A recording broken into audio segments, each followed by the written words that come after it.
నమస్తే, this is Sourya. Welcome to our channel. ఈ రోజు మనతో పాటు సీనియర్ పొలిటికల్ అనలిస్ట్ కృష్ణకుమారి గారు ఉన్నారు. వారితో మాట్లాడతాం. నమస్తే. నమస్తే.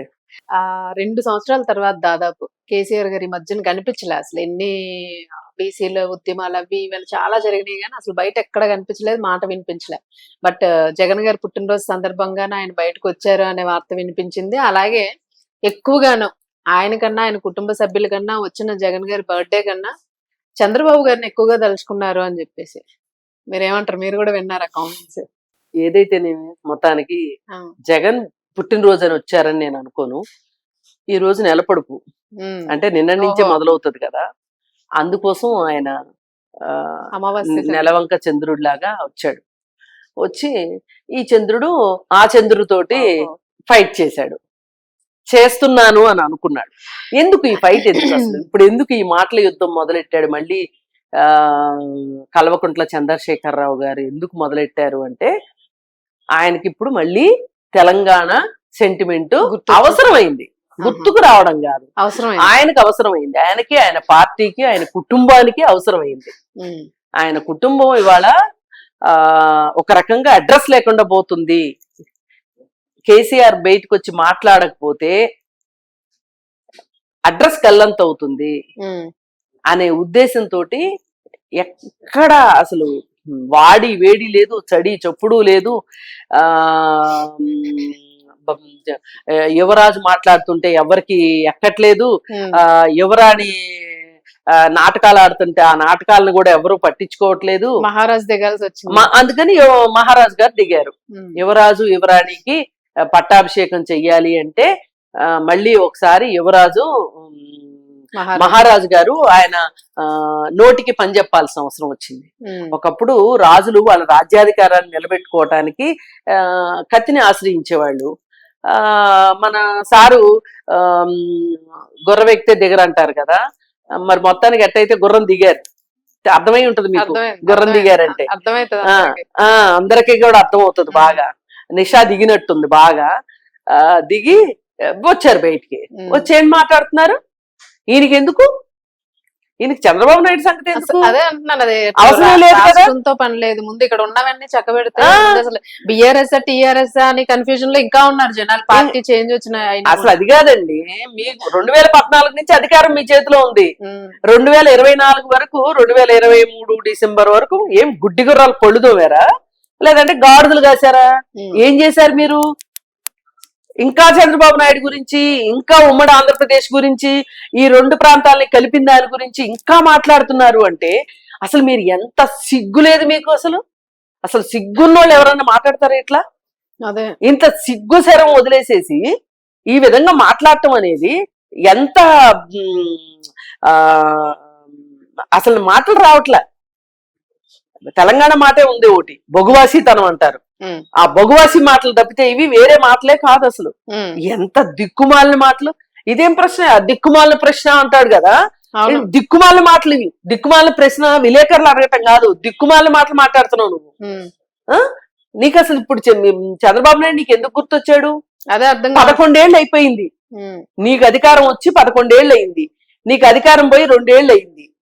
అంటే ఈ 9 ఏళ్లలో, 9.5 ఏళ్లలో నువ్వేమి చేయలేకపోయావు, నువ్వేమీ సాధించలేకపోయావు అని ఒప్పుకుంటున్నావుగా నువ్వు. ఓకే, ఉమ్మడి ఆంధ్రప్రదేశ్ లో తెలంగాణ ప్రాంతానికి అన్యాయం జరిగింది, అది పూడుస్తాననే కదా పెద్ద పుడింగిలాగా వచ్చావు నువ్వు. అభినవ బాపు అన్నారు కదా నిన్ను, తెలంగాణ బాపు అన్నారు కదా. ఏం చేసావయ్యా మరి నువ్వు? 10 ఏళ్ళు. 10 ఏళ్ళు అంటే చిన్న కాలం కాదు. 10 ఏళ్ళు చిన్న కాలం కాదు. మరి 10 ఏళ్ళు ఏం చేసావు నువ్వు? నీ కొడుక్కి, నీ కూతురికి, నీ మేనల్లుడికి, నీకు ఫామ్ హౌస్లు కట్టుకుంటానికి, బిల్డింగ్లు కట్టుకుంటానికి, ఆస్తులు సంపాదించుకుంటానికి, రియల్ ఎస్టేట్ చేసుకుంటానికి, ఆంధ్ర కాంట్రాక్టర్లకి కాంట్రాక్టులు ఇచ్చి వాళ్ళ దగ్గర నుంచి కమిషన్లు కొట్టేయడానికి, కాళేశ్వరం ప్రాజెక్టులు నొక్కేయడానికి నీకు 10 ఏళ్ళు సరిపోయింది.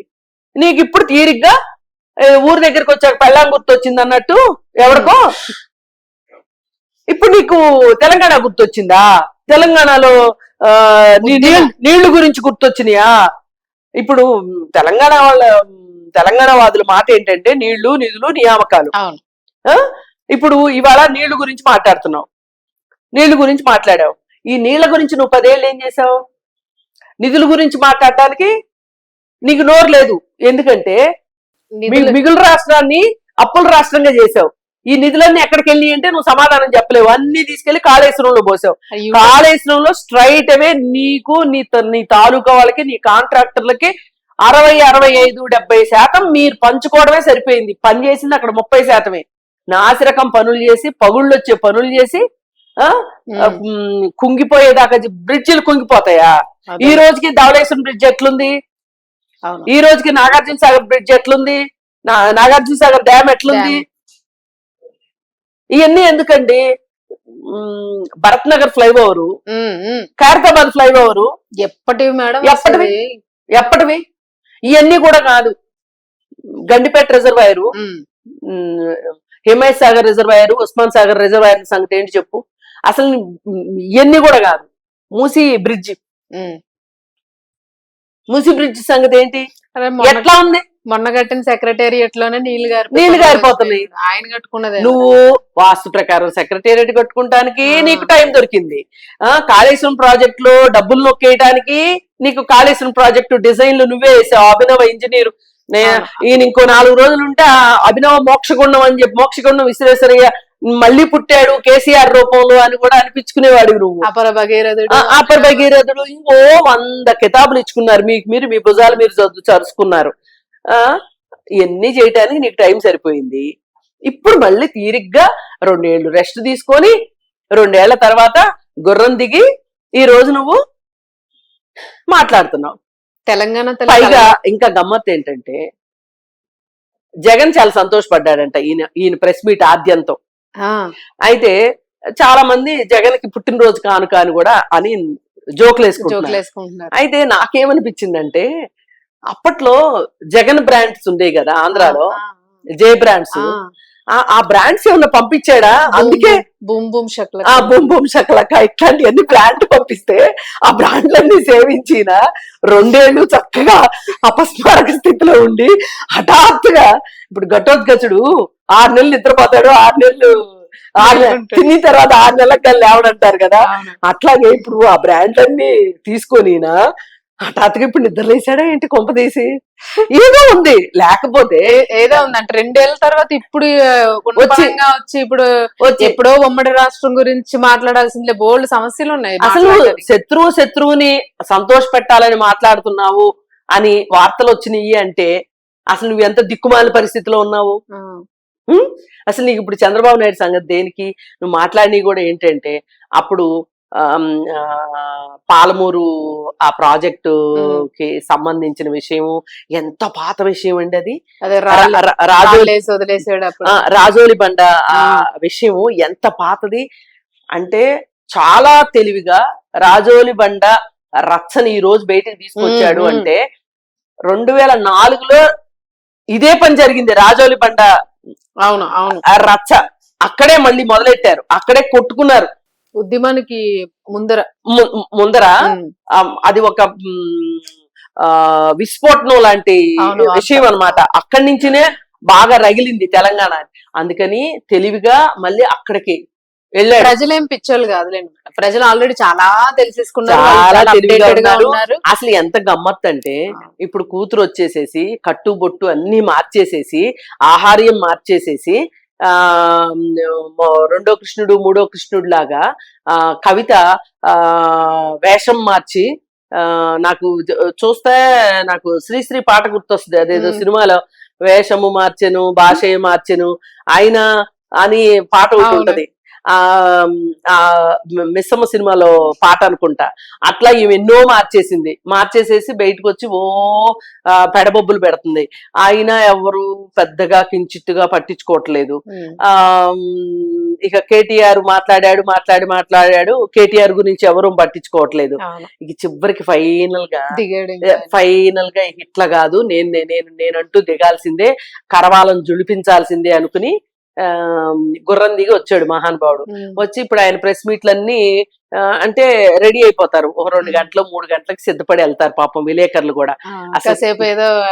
కాసేపు ఏకపాత్రాభినయం ద్విపాత్రాభినయం అన్ని పాత్రలు అభినయించేసేసి వీళ్ళ మంత్రముగ్ధుల్ని చేసేసానని భ్రమపడి ఆయన ఒకసారి ఇప్పుడు రేవంత్ రెడ్డి గారు కూడా ఒక మాట అన్నారు, ఓ లవంగం వేసుకుని వచ్చి ఆ లవంగం నవంతం అయ్యేదాకా మాట్లాడతాడు అన్నట్టు ఈ విధంగా మాట్లాడేసేసి ఇక ఆఖరికి కేవలం చంద్రబాబు నాయుడు మీద గురించే మాట్లాడితే బాగోదని చెప్పి మోడీని కూడా లాక్కొచ్చాడు. మోడీ ఒక దెయ్యంలాగా తయారయ్యాడు అని.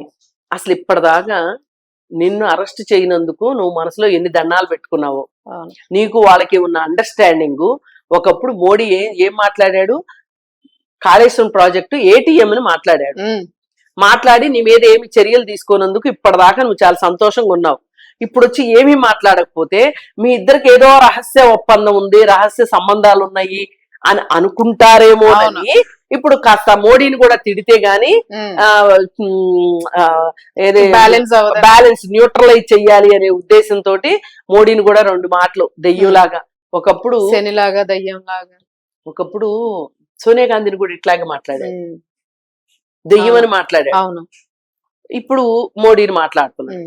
సరే, ఏం మాట్లాడుకున్నా మీ అండర్స్టాండింగ్ల ప్రకారం మీ ఈక్వేషన్ల కోసం మీరు మాట్లాడుకుంటారే తప్పితే ఇక్కడ తెలంగాణ ప్రజలు మిస్ అయిపోయారు మీ దృష్టిలో అనేది అందరికీ తెలిసిన విషయమే. ఇది ఇందులో ఏమి సస్పెషల్ అక్కర్లే ఎవ్వరికి. ఇప్పుడు ఈయనేంటంటే మళ్ళీ జీవము పోయాలి టిఆర్ఎస్ పార్టీకి అనే ఉద్దేశంతో ఈయన ఇప్పుడు వచ్చేసి ఈ విధంగా ఈ ప్రలాపన చేస్తున్నాడు తప్పితే నాకు అనిపిస్తుంది ఎక్కడో సంధి ప్రలాపనలా అనిపిస్తున్నాయి గాని నిజంగా మాట్లాడిన మాటలనే అంటే ఒక ఉత్సాహంతో మాట్లాడిన మాటలని అనిపించట్లేదు. పైగా ఈ అన్నిటిని మించి ఏంటి అంటే ఈ మొత్తం మోనో యాక్షన్ ని, ఏకపాత్రాభినయాన్ని, ద్విపాత్రాభినయాన్ని జగన్ చాలా సంతోషించాడంట. చాలా రోజుల తర్వాత జగన్ కార్యకర్తలు అత్యంత ఉత్సాహంగా ఎక్కడో ఫుట్బాల్ మ్యాచ్ వస్తుంటే అప్పుడప్పుడు ఏం చేస్తుంటారంటే ఇప్పుడు ఈ పెద్ద పెద్ద బార్లలో పెద్ద పెద్ద స్క్రీన్లు వేసి వాళ్ళకి కూల్ డ్రింకులు, ఫుడ్ అన్ని ఇచ్చి ఓ టికెట్ పెడతారు. అక్కడికి వెళ్ళి ఆ స్క్రీన్ మీద ఆట చూస్తా మైమరిచిపోయి ఇళ్ళు శుభ్రంగా తిండి తినేసి సైలెంట్ గా ఇంటికి వెళ్ళి పడుకుంటారు, బిల్లులు కట్టేసేసి ఇంటికి వచ్చి నిద్రపోతారు. అట్లాగే ఇప్పుడు ఇదంతా చూసి వాళ్ళు కూడా చాలా సంతోషపడినట్టున్నారు. ఎవరు ఏం మాట్లాడినా ఇప్పుడు ఆయనకి ఏం కాలక్షేపం లేదు, ఈయనకేం కాలక్షేపం లేదు. అదే జోగి రాసుకుంటే బూడిద రాలేదు అన్నట్టు దొరికింది. ఇప్పుడు ఇద్దరు అధికారం కోల్పోయిన వాళ్ళు వాళ్ళ బాధనంతా ఎళ్ళబోసుకున్నట్టుంది తప్పితే వేరే ఏమీ లేదు. ఇప్పుడు ఈయనకి తెలంగాణ సెంటిమెంట్ ఈయనకి అవసరము. ఒకప్పుడు రాజకీయ నిరుద్యోగిగా ఉన్న సమయంలో ఈయన తెలంగాణ స్లోగన్ తీసుకొని ఈయన అధికారంలోకి వచ్చాడు. ఇప్పుడు అధికారం పోయిన తర్వాత మళ్ళీ ఆయనకి తెలంగాణ సెంటిమెంట్ గుర్తొచ్చింది. అంటే ఎన్నిసార్లు తెలంగాణ సెంటిమెంట్ ని వాడుకోవాలనుకుంటున్నావు నీ వ్యక్తిగత ఇష్టాలకి, నీ కుటుంబ అవసరాల కోసం తెలంగాణని ఫణంగా పెట్టి ఆ రోజు 1400 మంది పిల్లల బలిదానం అని చెప్పి నువ్వు మొసల కన్నీరు కార్చావు కదా. ఆ 1400 మంది బలిదానాలు చేసిన వాళ్ళు నీకు గుర్తు రావట్లేదా? అసలు మళ్ళీ ఇంత చేసి 10 ఏళ్ల కాలంలో 1400 మంది బలిదానం చేసుకున్న కుటుంబాలని నువ్వు ఏనాడు పరామర్శించలేదు. వాళ్ళకి డబ్బులు కూడా అందజేయలే, ఇస్తానన్నాయి. అంటే నువ్వు జనాలతో మాట్లాడేటప్పుడేమో 1400 మంది అని మాట్లాడుతున్నావు. నేనేమే ఆ బలిదానాలని అపహాస్యం చేయాలని నా ఉద్దేశం కాదు. ఈయనే చేశాడు. 600కి ఎట్లా కుదించావు నువ్వు? 600, 700 మించి నువ్వు డబ్బులు ఇవ్వలేదే. ప్రతి జిల్లాకి నువ్వేమన్నా అసలు ఒక లిస్టు ప్రిపేర్ చేసి పెట్టావా ఎక్కడన్నా? ప్రతి జిల్లా కేంద్రంలోనూ ఈ జిల్లాలో ఇంతమంది బలిదానాలతోటి మనకు తెలంగాణ వచ్చింది అని చెప్పి నువ్వు ఎక్కడన్నా ప్రకటించగలిగావా? ఆ దమ్ముందా నీకు? ఈ రోజుకైనా సరే నీకు ఆ దమ్ముందా? పేరుకి నోటికి వచ్చిన లెక్కలు మాట్లాడుకోవటం తప్పితే. సరే, ఆయనకి కాలం కలిసి వచ్చింది. 10 ఏళ్ల పాటు ఏకఛత్రాధిపత్యంగా రాష్ట్రాన్ని పీల్చి పిప్పి చేసి అప్పుల రాష్ట్రంగా వదిలిపెట్టాడు. ఇప్పుడు దొంగ ఏడుపులు ఏడుస్తున్నాడు, అంతకంటే ఏమీ లేదు. ఈయన జగన్ కలిసి ఈ ప్రపంచాన్ని తారుమారు చేయగలిగింది ఏమీ లేదు. వీళ్ళు పావుకునేది కూడా ఏం లేదు. రాష్ట్రంలో చాలా సమస్యలు ఉన్నాయి, ఒకవేళ చేయాలనుకుంటే వాటి మీద చేయొచ్చు. ఆ టైం ఏదో దాని మీద స్పెండ్ చేస్తే ప్రజలకి కొంచెం ఇంప్రెషన్ వచ్చే అవకాశం ఉంటుంది. Thank you.